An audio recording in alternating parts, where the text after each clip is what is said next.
नमस्कार दोस्तों, जो हम आपके लिए कॉन्सेप्ट सीरीज चला रहे हैं उसमें आज का जो हमारा टॉपिक रहेगा डीसी जनरेटर के प्रीवियस ईयर क्वेश्चन सॉल्यूशन। जो प्रीवियस ईयर एग्जामों में क्वेश्चन पेपर आए हुए हैं उन्हीं का हम सॉल्यूशन कराने वाले हैं प्रीवियस ईयर एग्जामों में। क्यों?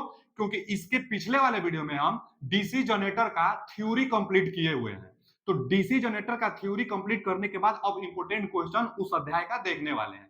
तो चलिए पहला क्वेश्चन की तरफ चलते हैं। क्या है पहला क्वेश्चन कि आर्क वेल्डिंग में किस प्रकार के डीसी जनरेटर का प्रयोग किया जाता है? तो आर्क वेल्डिंग में डिफरेंशियल कंपाउंड जनरेटर का प्रयोग किया जाता है। अब क्यों भाऊ डिफरेंशियल कंपाउंड क्यों? क्योंकि डिफरेंशियल कंपाउंड में जो फ्लक्स होगा ना वो दोनों फ्लक्स का अंतर होता है। अब आप एक चीज समझ जाइए कि जहां कंपाउंड जनरेटर आता है वहां दोनों फील्ड फ्लक्स होते हैं। शंट फील्ड फ्लक्स भी होता है और सीरीज फील्ड फ्लक्स भी होता है, तभी तो कंपाउंड मतलब संयुक्त। तो दोनों फील्ड फ्लक्स होते हैं। अब दोनों में जहां अंतर होता है उसको डिफरेंशियल कहेंगे और दोनों में जहां पॉजिटिव रहेगा, दोनों जब फ्लक्स जुटेंगे तो उसको कम्युलेटिव कहेंगे। तो यह डिफरेंशियल है, फ्लक्स का मान घट जाता है। अब फ्लक्स का मान घट जाने से वोल्टेज का मान भी घट जाता है, क्योंकि जो जो जनरेटेड वोल्टेज होती है वो फ्लक्स पर निर्भर करती है। क्यों? क्योंकि जो फॉर्मूला होता है ईजी का मान, ईजी बराबर क्या फॉर्मूला होता है? फाई जेड एन पी बटा में 60 ए। तो फाई के अनुपाती होता है ईजी। तो फ्लक्स का मान कम हो जाता है डिफरेंशियल में, तो वोल्टेज कम, और जब वोल्टेज कम तो धारा का मान ज्यादा। और वेल्डिंग मशीन में धारा का मान ज्यादा होता है और वोल्टेज का मान कम होता है। तो वेल्डिंग मशीन में डिफरेंशियल कंपाउंड का प्रयोग करते हैं। अब है लेवल कंपाउंड का, चाहे फ्लैट कंपाउंड या लेवल कंपाउंड का प्रयोग कहां किया जाता है? तो जो लेवल कंपाउंड होता है इसका प्रयोग कहां? देखिए ये वाला है लेवल कंपाउंड का, ये वाला है ओवर, और ये वाला है डिफरेंशियल, जो कि under under compound, flat compound या ओवर कंपाउंड। तो फ्लैट कंपाउंड का प्रयोग जो वोल्टेज कांस्टेंट में देता है, लाइटनिंग में इसका प्रयोग किया जाता है। और ओवर कंपाउंड सब स्टेशन में प्रयोग किया जाता है, जो दूर दूर ट्रांसमिशन लाइन भेजना हो तो सब स्टेशन में ओवर कंपाउंड का प्रयोग करते हैं। तो यहाँ पूछा था आर्क वेल्डिंग, तो डिफरेंशियल कंपाउंड इसका जवाब सही हो जाएगा आर्क वेल्डिंग के लिए।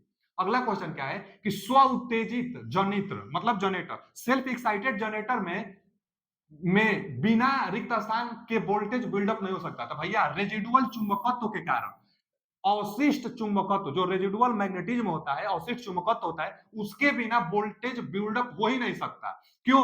क्योंकि यही वोल्टेज स्टार्टिंग कराने में काम करता है। अब रेजिडुअल चुंबकत्व बनाया कैसे जाता है? तो कुछ आयरन के पीसेस होते हैं जिन पर हम लोग बाइंडिंग के अनुसार डीसी सप्लाई अलग से देकर मैग्नेटाइज करने से उसमें चुंबकीय गुण जो आ जाती है, वह एक बार चुंबकीय गुण आ जाती है तो कुछ दिनों तक वह चुंबकीय गुण बनाए रखते हैं। उसी को अवशिष्ट चुंबकत्व कहते हैं। मान एक बार उसको अगर चुंबकत्व कर देंगे तो उसके पास चुंबकीय गुण कुछ समयों के लिए वो रहेगी, जिससे वह सेल्फ स्टार्टेड करती रहेगी जनरेटर को। तो यह नहीं रहेगा तो वोल्टेज बिल्डअप नहीं हो पाएगा। तो अवशिष्ट चुंबकत्व रहना जरूरी है सेल्फ एक्साइटेड डीसी जनरेटर में। आगे क्या दिया है? तरंग तरंग कुंडलित आर्मेचर वाले एक 4 पोल जनरेटर में 1020 चालक हैं। प्रति पोल फ्लक्स 7 मिली वेबर मानते हुए 1500 आरपीएम की गति से चलने पर मशीन में उत्पन्न वोल्टेज कितनी होगी? देखिए जनरेटर है और उत्पन्न वोल्टेज पूछा है। तो जनरेटर के लिए इंड्यूस ईएमएफ के लिए हम फॉर्मूला आपको क्या बताया जाए? देखिए जनरेटर के लिए induce EMF phi Z N P बटा में 60 ए, यही फॉर्मूला है ना जनरेटर के लिए इंड्यूस ईएमएफ का। सब कुछ दिया है, बस मान आपको भरना है, मान भरिए। देखिए फाई प्रति पोल फ्लक्स का मान 7 दिया है, अब वो भी मिली में दिया है तो 10 के पावर -3। अच्छा जी, जेड टोटल कंडक्टर की संख्या, तो 1020 दिया है कंडक्टर की संख्या, 1020 कंडक्टर की संख्या दिया है। अच्छा जेड के बाद एन कितना आरपीएम से चल रही है? तो 1500 आरपीएम से चल रही है, 1500 आरपीएम, 1500 आरपीएम चल रही है। एन हो गया। पी कितना पोल का है? तो 4 पोल दिया है, तो 4 पोल। अब बाटा में फाइव जेड एनपी का मान भर दिए, बटा में 60। और उसके बाद ए क्या है? पैरेलल पाथों की संख्या। हम बार बार बताएं जो आर्मेचर की बाइंडिंग की जाती है वो दो प्रकार से, लैप बाइंडिंग, वेव बाइंडिंग।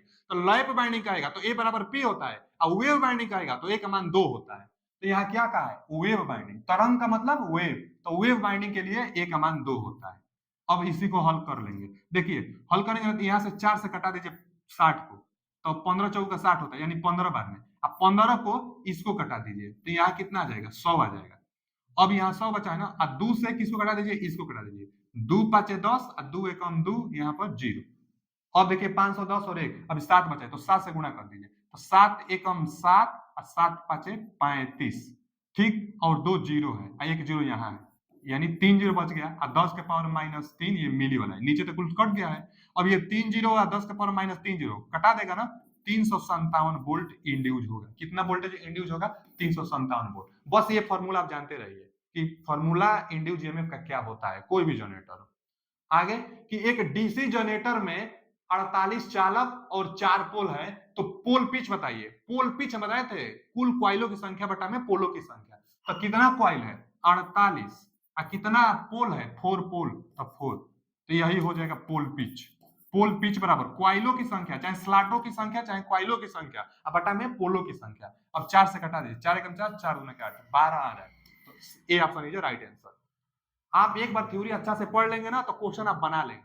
अगला क्वेश्चन क्या है कि एक सिंप्लेक्स लैप संचालित, लैप आया है, लैप संचालित डीसी जनरेटर के लिए उत्पन्न वोल्टेज को किस सूत्र द्वारा दर्शाया जाता है? भैया उत्पन्न होने वाले वोल्टेज को किस सूत्र द्वारा दर्शाया जाता है? तो जो वोल्टेज उत्पन्न होगी उसके लिए फॉर्मूला अभी हम लगाए थे कि फाई जेड एन पी बटा में 60 है। फाई जेड एन पी बटा में 60 ए होना चाहिए। फाई जेड एन पी बटा में 60 ए होना चाहिए। फाई जेड एन पी बटा में 60 ए कहीं नहीं है, तो अब सवाल पढ़िए कि सिंप्लेक्स लैप के लिए, तो लैप के लिए हम क्या बताए हैं? ए बराबर पी होता है। देखिए मेन फॉर्मूला क्या होता है? इजी बराबर होता है कि फाई जेड एन पी बटा में 60 ए।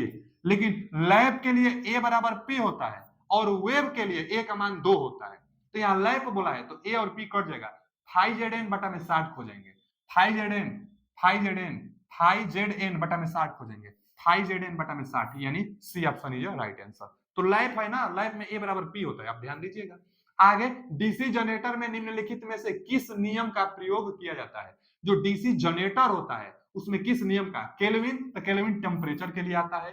फ्लेमिंग का बाएं हाथ का नियम, बाएं हाथ का नियम मोटर के लिए आता है, ध्यान दीजिएगा। बाएं हाथ का नियम कभी भी मोटर के लिए आता है, और फ्लेमिंग के दाहिने हाथ का नियम हमेशा जनरेटर के लिए आता है। कोई भी जनरेटर हो, जनरेटर के लिए दाहिने हाथ का नियम आता है। यही पूछा था कि डीसी जनरेटर के लिए किस नियम का प्रयोग किया जाता है, तो दाहिने हाथ का नियम। क्या होता है दोनों नियम, तो देख लीजिए।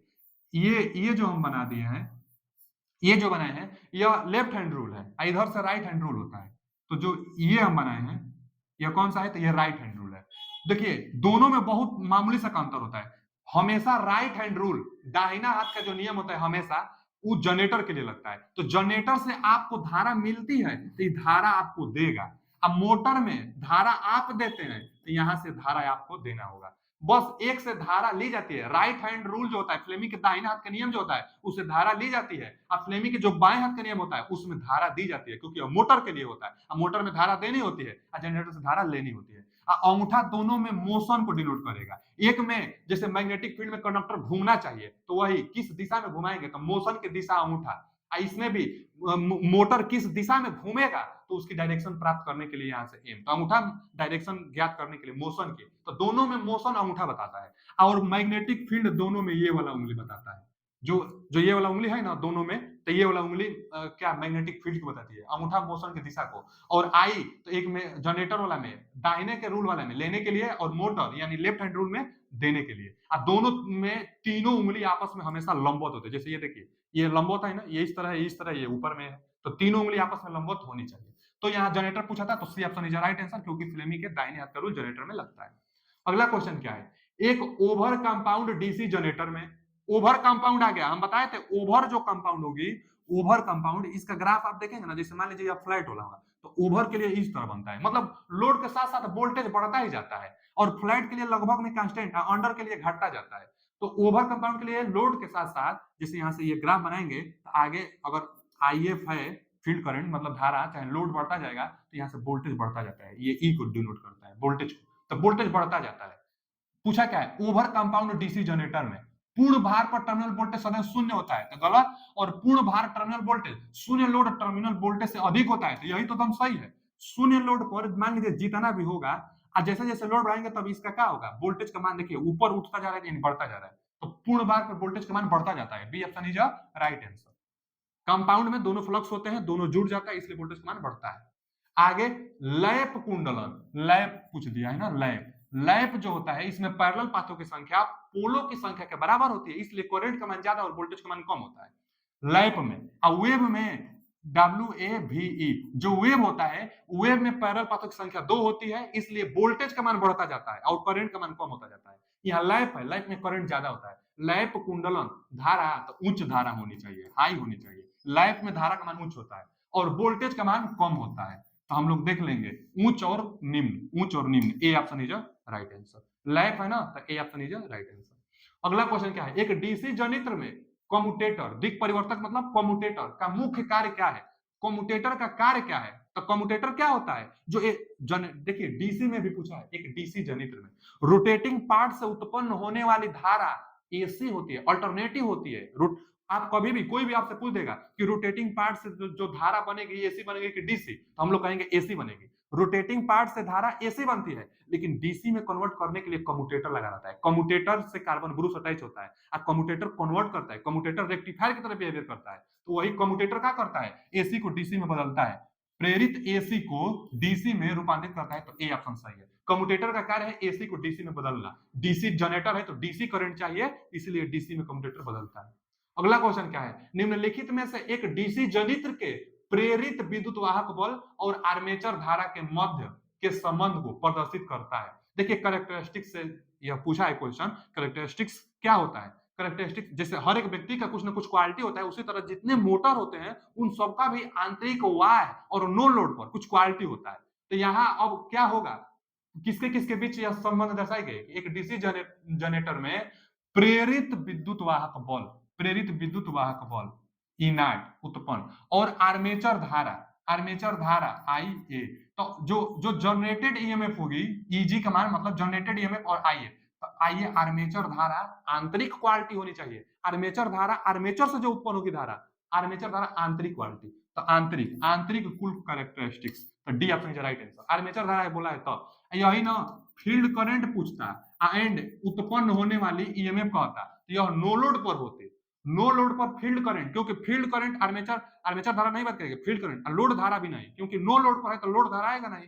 तो फील्ड करंट और ई नॉट यह क्या है, वो नो लोड पर, चाहे मैग्नेटिज्म कैरेक्टरिस्टिक्स चाहे ओपन सर्किट कैरेक्टरिस्टिक्स। एक एक्सटर्नल होता है, एक्सटर्नल में terminal voltage and field current होनी चाहिए। एक्सटर्नल में बाहर जो एक्सटर्नल दी रही है तो उसके लिए फील्ड करंट एंड वोल्टेज। तो यहाँ आर्मेचर वाला पूछा था internal characteristics, D option is right answer. Characteristics से है, आप अभी तक थ्योरी नहीं पढ़े तो थ्योरी पढ़ लीजिए, यह क्वेश्चन आपको एकदम हलवा लगेगा, एकदम मक्खन क्वेश्चन लगेगा, एकदम इजी इजी क्वेश्चन लगेगा जिसको जो जो थ्योरी पढ़ा रहेगा उसको। तो थ्योरी पढ़ लीजिए, वीडियो अपलोड हो चुका है और इसका प्लेलिस्ट भी बन गया है। मतलब जितना हम चैप्टर वाइज थ्योरी कराएंगे आपको, इसका अलग से एक हम प्लेलिस्ट बना दिए हैं। जो बिहार बीपीसीएल जो टेक्नीशियन के लिए जो भर्ती आई थी उसके लिए तो प्रीवियस क्वेश्चन हम बहुत ज्यादा सोल्यूशन करा दिए, उसका अलग से प्लेलिस्ट है। तो प्लेलिस्ट वाले भाग में आप जाइए और देख लीजिए। अगला क्वेश्चन क्या है कि दिए गए चित्र में प्रदर्शित डीसी जनरेटर की पहचान कीजिए। यह कौन सा डीसी जनरेटर है? देखने से ही पता चल रहा है कि अलग से इसमें एक्साइटेड की जा रही है, अलग से यहाँ से सप्लाई देकर इसको एक्साइटेड करेंगे, इससे जो फ्लक्स आएगी तो फिर यहाँ से बनेगी। अब पहला बात तो ये कि इसमें दिया है ये मोटर हो ही नहीं सकता, मोटर तो हो ही नहीं सकता। क्यों नहीं हो सकता? क्योंकि जो सिंबल दिया है ना, यहाँ से धारा का मान ऊपर में, माने लोड को जा रही है, तो हमेशा जनरेटर जो होता है लोड को सप्लाई देता है, इसलिए यह जनरेटर है, क्योंकि सप्लाई उत्पन्न करके दे रही है। जनरेटर है, सेपरेटली एक्साइटेड जनरेटर है। तब पृथक एक्साइटेड डीसी मोटर नहीं, पृथक एक्साइटेड डीसी जनरेटर, तो यही सही है, पृथक एक्साइटेड डीसी जनरेटर सही है। आते हैं अगले क्वेश्चन की तरफ। अगला क्वेश्चन क्या है, एक किसी दिए गए डीसी जनरेटर के लिए भी लोड वोल्टेज को बताता है, ठीक है, भी लोड वोल्टेज को और ई उत्पन्न वोल्टेज को बताता है, तो उनके बीच में संबंधित क्या होगा? भैया जो जनरेटेड ईएमएफ होगा ना, वो लोड वोल्टेज से हमेशा ज्यादा होगा, क्योंकि जनरेटर जितना वोल्टेज उत्पन्न करेगी उतना थोड़े लोड पर पहुंच पाएगी। जितना वोल्टेज उत्पन्न करेगी उसमें से कुछ लॉसेस होगा, उसके बाद टर्मिनल पर पहुंचेगा। तो टर्मिनल वोल्टेज हमेशा कम होना चाहिए, जो ईजी होता है इसका मान ज्यादा होता है। क्यों? क्योंकि शंट वाले में भी जो हम बताए थे, जैसे यह शंट वाला है, फिर यहाँ से आर्मेचर बाइंडिंग हो जाएगी, यहाँ पर टर्मिनल वोल्टेज, तो ये जो टर्मिनल वोल्टेज होगा और ई जो उत्पन्न होगी, तो ई का मान इसका भी कुछ ना कुछ रेजिस्टेंस होता है, तो यह ड्रॉप करा लेता है, उसके बाद इसको देता है, तो ई से हमेशा कम होगा भी, यानी B option is right answer. अगला क्वेश्चन क्या है, एक डीसी कंपाउंड जनरेटर में फील्ड बाइंडिंग की संख्या किसके बराबर होती है? हम अभी ये तो इसी पहला चाहे दूसरा क्वेश्चन में बताए हैं, अभी आज ही पहला चाहे दूसरा क्वेश्चन में हम बताए हैं जहां कंपाउंड जनरेटर दिखाई देगा वहां दोनों फील्ड बाइंडिंग होती है। फील्ड बाइंडिंग तो ही होती है, एक शंट फील्ड बाइंडिंग, एक सीरीज फील्ड बाइंडिंग। तो जहां कंपाउंड जनरेटर की बात आ जाए, कंपाउंड की बात आ जाए, वहां दोनों फील्ड बाइंडिंग होती है। तो कितना फील्ड बाइंडिंग होती है? तो दो, दोनों फील्ड बाइंडिंग होती है। कंपाउंड की बात आ गया ना, तो दो field binding, shunt field binding और सीरीज फील्ड बाइंडिंग दोनों होता है। अब दोनों में फ्लक्स जुटेगा तो कम्युलेटिव कंपाउंड, और दोनों में फ्लक्स घटेगा तो डिफरेंशियल कंपाउंड। अगला क्वेश्चन क्या है कि डीसी जनरेटर की क्षेत्र कुंडलियों के लिए निम्नलिखित में से किस पदार्थ का उपयोग किया जाता है? फिर से डीसी जनरेटर में डीसी जनरेटर की क्षेत्र कुंडलियों, फील्ड क्वाइल के लिए निम्नलिखित में से किस पदार्थ का उपयोग किया जाता है? तो यहां तो दिया है कापर, तो कापर लगा देंगे, लेकिन कापर भी देता है ऑप्शन, एक ऑप्शन में देता है कापर इनेमल्ड वायर, मतलब इनेमल्ड कापर वायर। तो इनेमल्ड कापर वायर को हम लोग मारेंगे, क्योंकि इनेमल्ड कापर वायर मतलब वार्निश का इंसुलेटेड होता है। तो इंसुलेटेड कापर वायर से बाइंडिंग करते हैं, चाहे फील्ड बाइंडिंग हम लोग बनाते हैं। तो यहाँ इनेमल्ड कापर वायर नहीं दिया है, तो कापर वायर का बाइंडिंग होता है। तो C option is right answer. अगला क्वेश्चन क्या दिया है बाबू कि एक डीसी जनरेटर में वाईबी फर्स्ट पिच को, माने बैक पिच को वाईबी बताता है, और वाईएफ फ्रंट पिच को बताता है। ये तो जानते हैं हम, इसके लिए भी हम वीडियो बना दिए हैं। जो पहला चैप्टर का वीडियो बनाए, पहला जो चैप्टर होगा वो डीसी बाइंडिंग पर हम बनाए थे। तो डीसी बाइंडिंग का पूरा थ्योरी पढ़ा दिए, उसी से क्वेश्चन बनता है। तो डीसी बाइंडिंग, और दूसरा हम जो चैप्टर शूट किए थे वो किए थे हम डीसी जनरेटर, जिसका क्वेश्चन हम करा रहे हैं। तो इसमें भी एक दो क्वेश्चन आ जाता है, जैसे दिया है कि बैक पिच वाईबी है और फ्रंट पिच वाईएफ है। ठीक है, फ्रंट पिच है, तो सिंप्लेक्स लैप बाइंडिंग के लिए निम्नलिखित में से कौन सा सही है? भैया हम बताए थे ना कि जो बैक पिच होगा और जो फ्रंट पिच होगा ये हमेशा विषम संख्या में होते हैं, सम संख्या में कभी हो ही नहीं सकता। तो आप खुद सोचिए कि विषम संख्या में होता है ना, मान लीजिए ये 7 है और ये 5 है, तो इन दोनों का अंतर कितना आएगा? 2 आएगा। 7 में से 5 घटाएंगे तो 2 आएगा। फिर हमेशा विषम संख्या होता है बाबू, इसको हम 9 मान लेते हैं, इसको हम 7 मान लेते हैं, तो 9 में से 7 घटाएंगे तो 2 आएगा। माने ये हमेशा विषम, ये भी हमेशा विषम, इन दोनों का अंतर हमेशा सम आता है। इन दोनों का अंतर यानी वाईबी में से आप वाईएफ को घटा देंगे तो हमेशा सम संख्या यानी प्लस माइनस 2 आता है, हमेशा सम संख्या आता है। बैक पिच और फ्रंट पिच दोनों का अंतर आप करेंगे तो हमेशा सम संख्या, ये वाला ऑप्शन देख लेंगे, ये एकदम हम लिखवाए हैं, बताए हैं थ्योरी जब हम पढ़ा रहे थे। तो देखिए वाईबी में एक की तो बातें नहीं करना है, दोनों बराबर की तो बातें नहीं करना है, एक का बातें नहीं करना, एक ही ऑप्शन दिखाई दिया, यह और यह एकदम सेम है, इसको आप इधर बुला लीजिए, वाईएफ को इधर बुलाएंगे तो वाईबी माइनस वाई बराबर प्लस माइनस 2, प्लस प्रोग्रेसिव के लिए और माइनस रेट्रोग्रेसिव के लिए, प्रोग्रेसिव के लिए प्लस होता है, माइनस के लिए रेट्रोग्रेसिव होता है। इस सिंप्लेक्स के लिए डुप्लेक्स होता है तो यहाँ 2 से गुणा कर देते हैं। आते हैं अगले क्वेश्चन की तरफ। अगला क्वेश्चन है कि आरेख किसको प्रदर्शित करता है? तो भैया आप देखिए, पहले तो कंपाउंड जनरेटर है, जनरेटर है पहले कैसे, क्योंकि यह तीर जो दिया है, तीर ऊपर में दिया है तो जनरेटर है। कंपाउंड जनरेटर है क्योंकि दो दो फील्ड फ्लक्स है, दो दो फील्ड फ्लक्स है तो कंपाउंड जनरेटर है। ठीक है, कंपाउंड जनरेटर। अब लॉन्ग कंपाउंड है कि शॉर्ट कंपाउंड है?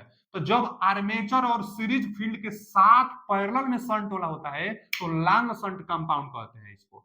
और जब ये शंट फील्ड बाइंडिंग केवल आर्मेचर के साथ होता है तो इसको शॉर्ट शंट कंपाउंड कहते हैं। तो यहाँ पर यह जो फिगर दिया गया है ना, लॉन्ग शंट कंपाउंड का दिया गया है। लॉन्ग शंट कंपाउंड क्यों? क्योंकि सीरीज और आर्मेचर दोनों के साथ पैरेलल में है। तो यहाँ ऑप्शन देख लेंगे, यह पृथक तो है नहीं, यह अटैच है तो सेल्फ एक्साइटेड है। यह एक एसी है तो एसी तो है नहीं, डीसी है ये सब। एक डीसी कंपाउंड जनित तो ये हो सकता है भैया, अगर लॉन्ग शंट कहेगा तो उसको मारेंगे। एक पृथक दिया है तो ये भी नहीं, यही सी ऑप्शन। एक डीसी कंपाउंड जनरेटर है, कंपाउंड में भी कौन सा? तो लॉन्ग शंट कंपाउंड जनरेटर। आते हैं अगले क्वेश्चन की तरफ। अगला क्वेश्चन क्या है? एक पृथक उत्तेजित डीसी जनित 20 एम्पियर की लाइन धारा लेता है। पृथक है ना, तो पृथक वाला हम बना देते हैं। देखिए जो पृथक है, पृथक का मतलब जी जो अलग से, जिसको हम लोग सप्लाई देते हैं, प्लस और यहाँ माइनस, अलग से सप्लाई देकर इसको एक्साइटेड करते हैं, पृथक है। अब इधर क्या होगा? तो इधर आर्मेचर बाइंडिंग होगा, आर्मेचर यहीं से जो धारा बनेगी ईजी बनेगी, इसका कुछ ना कुछ प्रतिरोध होता है आइए, जो धारा देगा ये क्या होगा जी? तो धारा जो देगा ये आइए होगा। अच्छा आगे पढ़ते हैं, यहाँ क्या लगेगा? यहाँ लोड लगेगा, यहाँ लोड, यह क्या है? लोड है। अब आगे पढ़ते हैं, लोड के पास जो वोल्टेज होती है इसको हम लोग टर्मिनल वोल्टेज कहते हैं। सवाल पढ़ते हैं, एक पृथक उत्तेजित डीसी जनरेटर 200 एम्पियर की लाइन धारा लेता है। लाइन धारा जो लोड में धारा जाती है इसको लाइन धारा कहते हैं। तो 20 एम्पियर की लाइन धारा लेती है और 200 वोल्ट की भार, और भार कितना दिया है? तो 200 वोल्ट, 200 वोल्ट का भार 200 वोल्ट की भार प्रदान करती है। यदि आर्मेचर प्रतिरोध 10.5 ओम, हई आर्मेचर का प्रतिरोध 10.5 ओम, हई आर्मेचर का प्रतिरोध 10.5 ओम हो, तो उत्पादित वोल्टेज कितनी होगी, यानी जनरेटेड ईएमएफ कितना होगा। भैया ये बाबू, हम जनरेटेड ईएमएफ के लिए क्या फॉर्मूला बताए थे कि जो ईजी होगा, नहीं वीटी के लिए हम बताते हैं बार बार, जिससे आपको समझ में आएगी। जो वीटी होगा, टर्मिनल पर वोल्टेज कितना पहुंचेगा ये बताइए आप, टर्मिनल पर वोल्टेज कितना पहुंचेगा, तो जितना उत्पन्न होगा वो सब का सब नहीं पहुंचेगा, जितना उत्पन्न हो रहा है पूरा नहीं जाएगा, इसमें से इसका लॉसेस घटा देंगे तभी उतना जाएगा। तो टर्मिनल वोल्टेज कितना होगा, तो जितना उत्पन्न हो रहा है उसमें से इसका लॉसेस घटा दीजिए, यानी आईए और आर ए घटा दीजिए, आईए आर ए, V बराबर आई आर होता है, तो ये घटा दीजिए। देखिए टर्मिनल वोल्टेज दिया है 200 वोल्टेज, तो 200 वोल्टेज रख लीजिए। ईजी का मान तो पूछा है, तो ईजी निकालना है आपको। आई का मान कितना होगा, इस सीरीज में है 20 एम्पियर लोड धारा है, तो आईए भी 20 एम्पियर होगा, तो 20 एम्पियर ये भी होगा, तो यहाँ रख लेंगे 20, और आईए का मान कितना है 10.5, 10.5। यहाँ देखिए इसको थोड़ा सा हम ऊपर कर लेते हैं, हल करने में आसानी रहेगी। इसको हल करेंगे आगे, ये क्या दिया है देखिए, स्पष्ट दिखाई नहीं दे रहे तो हम यहाँ लिख दे रहे हैं आपके लिए। ये VT वोल्टेज, टर्मिनल वोल्टेज कितना है 200, तो 200 बराबर ईजी तो निकालना है, और आई 20 एम्पियर और ये 10.5 ओम। आई 20 एम्पियर, आई 20 एम्पियर कैसे, क्योंकि लोड धारा इसके बराबर होगी, 10.5 है। हल कर लीजिए, यहाँ 20, यहाँ ईजी, ये देखिए 1 0 दशमलव हटा देगा, 5 दूना के 10 आ रहा है, चाहे 20 500 करेंगे तो एक अंक पर 10 वोल्ट, 10 आकर इधर जुड़ जाएगा, तो ईजी का मान कितना 210 आ रहा है, 210 वोल्ट, 210 वोल्ट, ये 10 आकर जुड़ जाएगा, तो 210 वोल्ट।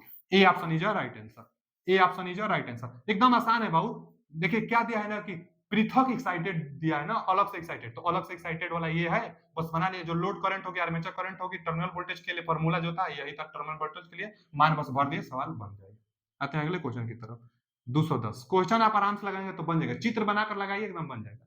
आगे दिया है एक डीसी शंट जनित्र, फिर दिया है एक डीसी शंट जनित्र, तो शंट जनित्र हम बना ही लेते हैं। देखिए ऊपर एक ही बार कर लेते हैं, और डीसी शंट जनित्र हम बनाते हैं, डीसी शंट जनित्र ना, तो ठीक है। शंट का मतलब क्या होता है, पैरेलल, शंट का मतलब पैरेलल, तो यहाँ से पैरेलल बना लिए, और यहाँ से आर्मेचर वाला बना लिए, यही वोल्टेज जो उत्पन्न करेगी ईजी करेगी, और यहाँ से ये वाला लोड टर्मिनल है, ये क्या है, तो लोड टर्मिनल है, ठीक। आगे अब क्या बोल रहा है, एक डीसी शंट जनित्र 200 वोल्ट की टर्मिनल वोल्टेज, यहाँ जो वोल्टेज पहुंच रही है 200 वोल्ट, 200 वोल्ट के टर्मिनल वोल्टेज के साथ पूर्ण भार पर 22 एम्पियर की आर्मेचर धारा, आर्मेचर धारा 22 एम्पियर, 22 एम्पियर की आर्मेचर धारा प्रदान करता है। यदि क्षेत्र धारा 2 एम्पियर हो, फील्ड वाइंडिंग को ही क्षेत्र कहते हैं ना, तो क्षेत्र धारा 2 एम्पियर हो, तो 22 आर्मेचर है, 2 एम्पियर फील्ड में, तो लोड में कितना जाएगा 20 एम्पियर जाएगा, लोड में 20 एम्पियर जाएगा। 2 एम्पियर क्षेत्र में 2 एम्पियर धारा, तो भार शक्ति कितना होगा, लोड के पास पावर कितना होगा, तो लोड के पास पावर P बराबर होता का है फॉर्मूला V है, V का मान दिया है 200 वोल्ट, और लोड में धारा 20 एम्पियर, तो 20 एम्पियर कितना 4 दूना के 8, 4 दूना के 8, 8000 वाट।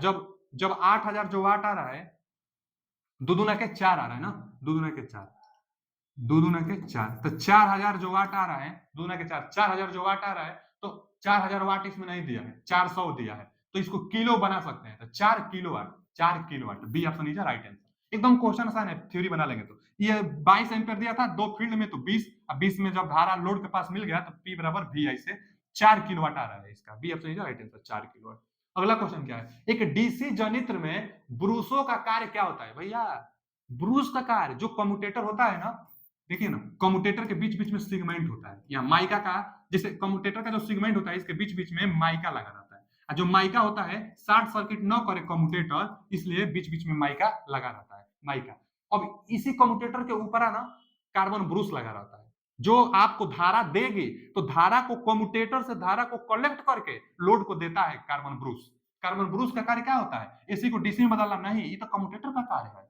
आर्मेचर धारा को धारित करना, आर्मेचर धारा को धारित करना नहीं। आगे देखिए, कम्यूटेटर से धारा संग्रहित करना, तो ये सही है, कम्यूटेटर से धारा लेकर आपको दे देगी कार्बन ब्रूस, तो इसका सी ऑप्शन। कार्बन ब्रूस किसका बना होता है, तो कार्बन और ग्रेफाइट का बना होता है। छोटी मशीनों में कॉपर का भी कार्बन ब्रूस बनाई जा सकती है। आगे, आकृति में दिए गए जनरेटर प्रतीक को पहचानिए, जनरेटर को पहचानिए। फिर देखिए यहाँ दो फील्ड वाइंडिंग दिया है, तो कम्युलेटिव होगा, मतलब कंपाउंड होगा, दो दो है तो कंपाउंड होगा। कम्युलेटिव कब होगा? जब दोनों फ्लक्स जुटते हैं तब। अच्छा, अब कंपाउंड होगा तो कंपाउंड दो प्रकार का होता है, एक शॉर्ट शंट कंपाउंड, एक लॉन्ग शंट कंपाउंड। तो लॉन्ग शंट कंपाउंड में सीरीज और आर्मेचर दोनों के साथ पैरेलल में होना चाहिए शंट को। जब केवल आर्मेचर के साथ, अच्छा जी लिखा है तो जनरेटर है, ये ऐसा सिंबल दिया है तो डीसी जनरेटर है। आप फिर से पहचान लीजिए, यह ड्राइंग में भी आता है, एक सिंबल दिया रहेगा बस इस तरह, तो यह डीसी होगा, और जी लिखा है तो जनरेटर होगा, तो ये जनरेटर का सिंबल है। और जो आर्मेचर कॉइल है इसी के साथ पैरेलल में शंट है, और सीरीज वाला अलग है, तो ये 60 शंट हो गया, 60 शंट। और लॉन्ग शंट में क्या होता है कि ये और ये दोनों आपस में सीरीज में, और जो ये वाला होता है ना इसके साथ में होता है, जैसे यहाँ ऐसे देख लीजिए ये सीरीज वाला होता है, अब यहाँ से ये शंट वाला यहाँ तक होता है। अब आगे हम लोग लोड को जोड़ते हैं, तो लॉन्ग शंट में जो शंट होता है दोनों के साथ पैरेलल में होता है। 60 में केवल इसके साथ अगर पैरेलल में होगा तब 60 होगा, तो यह 60 है। तो यौगिक, यौगिक मतलब कंपाउंड उत्तेजित लघु संट, तो यही सही है। यौगिक मतलब कंपाउंड, कंपाउंड एक्साइटेड 60 संट जनित, लघु मतलब 60 होता है तो 60 संट जनित, तो A option is right answer. Figure पहचानिए, A option is right answer. आगे क्या है कि डीसी जनरेटर की जितना क्वेश्चन ये है ना, सब का सब क्वेश्चन किसी न किसी एग्जाम में आया हुआ है, न तो हम इजी चून कर लिए हैं और न ही हार्ड हम चून कर लिए हैं, जो वही क्वेश्चन है जो एग्जाम में आया हुआ है डीसी जनरेटर से। आगे क्वेश्चन क्या है कि डीसी जनरेटर की अभारित विशेषताओं, चुंबकीय विशेषताओं अथवा खुली परिपथ विशेषताओं को संदर्भित करने के लिए सही तरीका। हम अभी इसी वीडियो में हम बताए हैं, अभी पीछे कुछ मिनट पहले क्या बता रहे, कुछ मिनट पहले कि 3 प्रकार से मोटर का कैरेक्टरिस्टिक्स होता है, एक नो लोड कैरेक्टरिस्टिक्स चाहे ओपन सर्किट कैरेक्टरिस्टिक्स, एक इंटरनल कैरेक्टरिस्टिक्स और एक एक्सटर्नल कैरेक्टरिस्टिक्स। तो जो एक्सटर्नल होगा वो वोल्टेज, टर्मिनल वोल्टेज, जो एक्सटर्नल होगा टर्मिनल वोल्टेज और फील्ड करंट में, जो इंटरनल होगा वो ईजी एंड आईए में, और जो नो लोड पर होगा वो ई नॉट एंड आई एफ में, मतलब फील्ड करंट में। फील्ड करंट, यह लोड करंट होना चाहिए यहाँ, लोड करंट में, एक्सटर्नल लोड करंट में, और आर्मेचर में इंटरनल, और या फील्ड करंट और ई नॉट जो होता है नो लोड पर, ओपन लोड पर। तो ओपन लोड पर कौन सा होगा? ये वाला होगा, फील्ड करंट और E naught, B option. Field current और E naught, B option is right answer, जो ओपन सर्किट का कैरेक्टरिस्टिक्स होगा, जिसको मैग्नेटाइज कैरेक्टरिस्टिक्स भी कह सकते हैं। आगे, डीसी जनरेटर रिक्त स्थान के सिद्धांत पर काम करता है। अरे भैया, पहला टॉपिक ही यही था कि डीसी जनरेटर फैराडे के विद्युत चुंबकीय प्रेरण के सिद्धांत पर कार्य करता है, इलेक्ट्रोमैग्नेटिक इंडक्शन के सिद्धांत पर कार्य करता है। तो फैराडे के विद्युत चुंबकीय प्रेरण के सिद्धांत पर कार्य करता है। इन्होंने अपना नियम, माइकल फैराडे ने अपना नियम 1831 में दिया था।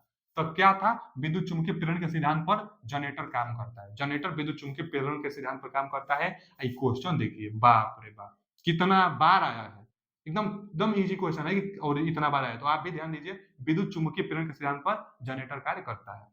अगला क्वेश्चन क्या है, किसी इलेक्ट्रिक बूस्टर के लिए किस प्रकार का जनरेटर का उपयोग किया जाता है? भैया बूस्टर, इलेक्ट्रिक बूस्टर में सीरीज जनरेटर का प्रयोग किया जाता है, क्योंकि जो सीरीज जनरेटर होता है इसका कैरेक्टरिस्टिक्स इस तरह होता है, यानी लोड के साथ वोल्टेज बढ़ते ही जाता है, और बूस्टर का काम यही है वोल्टेज को बढ़ाना। ट्रांसमिशन लाइन में वोल्टेज ड्रॉप हो जाती है तो वोल्टेज को फिर से बढ़ाना बूस्टर का कार्य होता है, तो सीरीज जनरेटर का प्रयोग करते हैं। सीरीज जनरेटर, सीरीज जनरेटर का कार्य बूस्टर में करते हैं। किस जनरेटर? तो सीरीज जनरेटर। सीरीज जनरेटर का कार्य, डीसी सीरीज जनरेटर का कार्य बूस्टर में प्रयोग किया जाता है। आगे, एक डीसी जनरेटर में अधिकतम दक्षता तभी होगी जब वेरिएबल लॉस कांस्टेंट लॉस के बराबर होती है। जब variable loss constant, variable loss कौन सा होता है? तो वेरिएबल लॉस कॉपर लॉस होता है, और आयरन चाहे कोर लॉस जो होता है कांस्टेंट लॉस होता है। तो जब कॉपर लॉस आयरन अथवा कोर लॉस के बराबर हो जाएगी तो पावर जो होगी, इफिशियंसी जो होगी वो मैक्सिमम होगी, यानी वेरिएबल लॉस कांस्टेंट लॉस के बराबर होनी चाहिए तो अधिकतम दक्षता मिलेगा। परिवर्तन हानि स्थिर होनी चाहिए, स्थिर से कम होनी चाहिए तो गलत है। परिवर्तित हानि स्थिर हानि के बराबर, तो सही है भैया, यही तो हम बताए हैं अभी कि परिवर्तित हानि स्थिर हानि के बराबर होनी चाहिए, वेरिएबल लॉसेस कांस्टेंट लॉसेस के बराबर होनी चाहिए तो दक्षता अधिकतम होगी। ट्रांसफार्मर में भी यही शर्त है, तो आप जानते रहिएगा। अगला क्वेश्चन क्या है? जो अगला क्वेश्चन है कि किसी डीसी जनरेटर का ईएमएफ समीकरण क्या है? भैया फिर आ गया, डीसी जनरेटर का ईएमएफ क्या है? तो फाइव जेड एनपी बटा में 60 है। भाई थोड़ा इधर देखिए कितना बार आया हुआ है, तो फाइव जेड एनपी बटा में 60 है, फाइव जेड एनपी बटा में 60 है, पहला ही ऑप्शन सही है। जनरेटेड ईएमएफ के लिए पहला ऑप्शन सही। अगला क्वेश्चन क्या है, डीसी जनरेटर में कॉम्पनसेटिंग कुंडलन प्रदान करने की प्राथमिक कारण क्या है। कॉम्पनसेटिंग बाइंडिंग, जो जो पोल होता है ना बाबू, और बीच में आर्मेचर होता है, तो जो पोल होता है पोल सुपर, रियल में पोल कैसे होता है, जैसे यहां से ऐसे, यहां से ऐसे, और ऐसे ऐसे, और इस इसी आकृति में लगभग पोल होती है। फील्ड बाइंडिंग इसी पर की जाती है। एक और बाइंडिंग इस पर की जाती है जिसको हम लोग कॉम्पनसेटिंग बाइंडिंग कहते हैं। पोल सुपर कंपनसेटिंग बाइंडिंग कहते हैं। कंपनसेटिंग बाइंडिंग आर्मेचर के साथ सीरीज में कनेक्टेड होता है और इसका काम आर्मेचर रिएक्शन को कम करना है। और कौन सा आर्मेचर रिएक्शन दो प्रकार का होता है। एक आर्मेचर रिएक्शन दो प्रकार का होता है। आर्मेचर रिएक्शन पहला होता है cross cross magnetise armature reaction और दूसरा होता है डीमैग्नेटाइज आर्मेचर रिएक्शन। तो जो कंपनसेटिंग बाइंडिंग है पहला वाला को क्रॉस मैग्नेटाइज आर्मेचर रिएक्शन को कम करता है। तो कंपनसेटिंग बाइंडिंग का क्या कारण है, क्रॉस मैग्नेटाइजिंग फ्लक्स को न्यूट्रलाइज करना, यही सही है। क्रॉस मैग्नेटाइजिंग फ्लक्स को, क्रॉस मैग्नेटाइजिंग जो फ्लक्स होगी मतलब आर्मेचर जो रिएक्शन होगी उसी को कंट्रोल करता है कंपनसेटिंग बाइंडिंग। कई बार तो यह देता है कंपनसेटिंग बाइंडिंग का कार्य तो आर्मेचर रिएक्शन को कम करना। आर्मेचर रिएक्शन में कौन, तो क्रॉस मैग्नेटाइज को कम करना compensating binding. Compensating binding armature के साथ सीरीज में जुड़ा रहता है। आर्मेचर के साथ सीरीज में कंपनसेटिंग बाइंडिंग जुड़ा रहता है। और एक होता है इंटरपोल, इंटरपोल भी आर्मेचर के साथ सीरीज में जुड़ा रहता है और इंटरपोल का काम कम्यूटेशन को कम करना, चाहे स्पार्क को कम करना इंटरपोल, और आर्मेचर रिएक्शन को भी कम करता है इंटरपोल। तो ये जानते रहिएगा। अगला क्वेश्चन क्या है कि एक शंट जनित्र 440 वोल्ट 40 एम्पियर लोड धारा, शंट जनित्र कहा है तो हम फिगर बना देते हैं। फिगर से जितना आसानी से आप समझ पाएंगे, हमारे बोलने से उतना आसानी से आप नहीं समझ पाएंगे, इसलिए फिगर जरूरी है। तो शंट, शंट देखिए, जो जो जो शंट बाइंडिंग होगी, जो शंट बाइंडिंग होगी, शंट बाइंडिंग शंट जनरेटर का है, ठीक है। जो शंट जनरेटर होगा बाबू, जो शंट जनरेटर होगा तो एक क्या होगा, एक आर्मेचर होगी, इधर आपको लोड, यहाँ आपको टर्मिनल वोल्टेज आपको लोड से आप जोड़ेंगे शंट को, ठीक है। और यह क्या है, आर्मेचर, आर्मेचर का कुछ ना कुछ प्रतिरोध होगा और जो वोल्टेज उत्पन्न करेगी वो ईजी होगा। यहाँ से जो धारा जाएगी वो आर्मेचर धारा होगी, इधर जो शंट में जाएगी ई आई आई फील्ड में धारा, इधर जो जाएगी आई एल धारा। यहाँ से देख भी रहे हैं कि जितना आईए होगा कुछ इधर और कुछ इधर जाना चाहिए। लोड में ज्यादा जाता है, फील्ड में करंट का मान बहुत कम, क्योंकि इसका मान ज्यादा रखा जाता है कि इधर करंट कम आए, ज्यादा से ज्यादा लोड में जाए, इसका प्रतिरोध ज्यादा। यह पतला वायर से बनाया जाता है, ज्यादा टर्न रखा जाता है। सवाल क्या है कि एक शंट जनरेटर 440 वोल्ट पर 40 एम्पियर लोड विद्युत धारा की आपूर्ति, 40 एम्पियर लोड यानी लोड धारा दिया है 40 एम्पियर, इसमें जो धारा जा रही है 40 एम्पियर यह दिया है, 40 एम्पियर लोड धारा और जनित 440 वोल्ट पर 40 एम्पियर की धारा आपूर्ति करता है, यानी 440 वोल्ट आपूर्ति भी करता है, 440 वोल्ट आपूर्ति करता है। शंट प्रतिरोध 220 ओम होता है, शंट प्रतिरोध 220, हम बताएं ना कि इसका प्रतिरोध ज्यादा होता है तो 220 ओम शंट प्रतिरोध का जो मान होगा ज्यादा होता है, 220 ओम शंट प्रतिरोध 220 ओम। और आर्मेचर प्रतिरोध का मान बहुत कम होता है, आर्मेचर का भी प्रतिरोध होता है 1 ओम से कम, यानी यहाँ दिया है 10.8 ओम, तो इसका प्रतिरोध बहुत कम होता है, 1 ओम से कम होता है। तो कितना दिया है 10.8 ओम, आर्मेचर का प्रतिरोध 10.8 ओम है। आर्मेचर विद्युत धारा गणना करिए, हे के बतावे के भाई बाबू, आईए का मान आपको बताना है, आईए का मान, आर्मेचर धारा आपको बतानी है।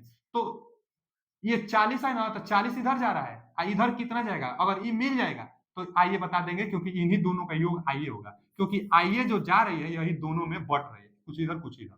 तो ये तो दिया है, इसको पाइए। अब फील्ड करंट मतलब इसका प्रतिरोध दिया है, इसका वोल्टेज पाइए और धारा पा लीजिए। देखिए फील्ड करंट बराबर शंट का करंट बराबर, फील्ड करंट को हम लोग शंट करंट भी कहते हैं, ISH भी कहते हैं शंट करंट। और शंट करंट पाने के लिए यह कितना वोल्टेज लेगा, तो जितना टर्मिनल पर जाएगा, क्योंकि हम बताए थे पढ़ाते वक्त कि इसके साथ यह पैरेलल में है, तो जितना वोल्टेज ये उतना वोल्टेज ये उसके साथ यह पैरेलल में होता है। तो 440 वोल्ट, आई बराबर क्या होता है V बटा में R, इसका प्रतिरोध कितना है 220, 0 से 0 ये 22 दूनी 44, 2 एम्पियर। जब ये 2 एम्पियर ले रहा है 40 एम्पियर रू, तो ये दोनों मिलाकर आई होगा, क्योंकि आई ही दोनों बढ़ रहा है, तो 40 से 2 42, B option is right answer. आप फिगर से एकदम समझ सकते हैं, कुछ नहीं करना था बाबू, यह वोल्टेज इसके बराबर होगा, तो V बटा में R करेंगे तो आई 2 एम्पियर, 40 2 42 आई होगा, यानी B option is right answer.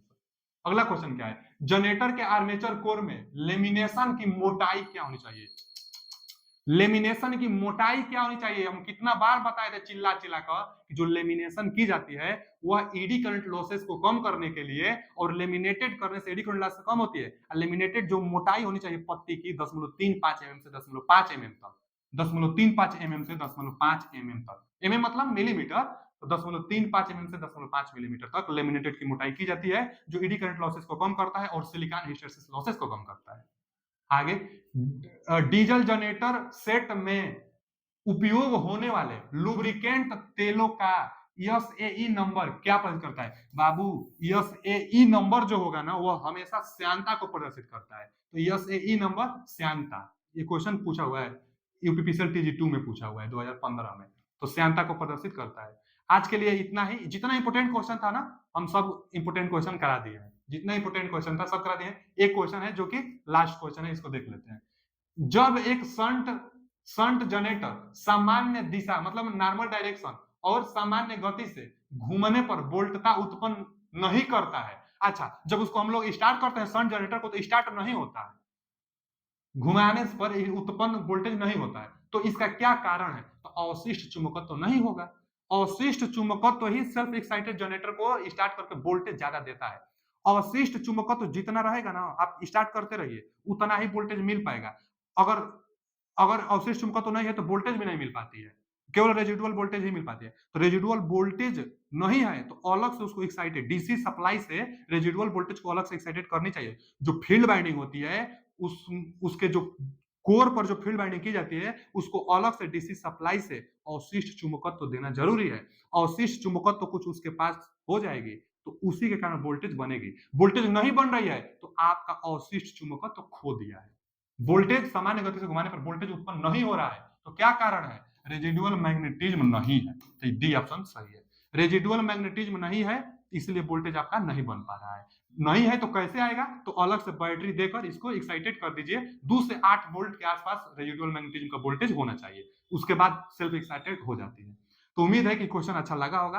आप कमेंट करके बताइए कि कैसा लगा यह वीडियो और आप क्या चाहते हैं आपके लिए और हम बेहतर कैसे कर सकते हैं। आप कमेंट करके बताइए और लाइक करिए। मिलते हैं अगले वीडियो में किसी अगले नए अध्याय की थ्योरी के साथ। आप थ्योरी पढ़ा लेंगे तो उसका फिर हम इंपोर्टेंट क्वेश्चन करा देंगे। थैंक यू, धन्यवाद।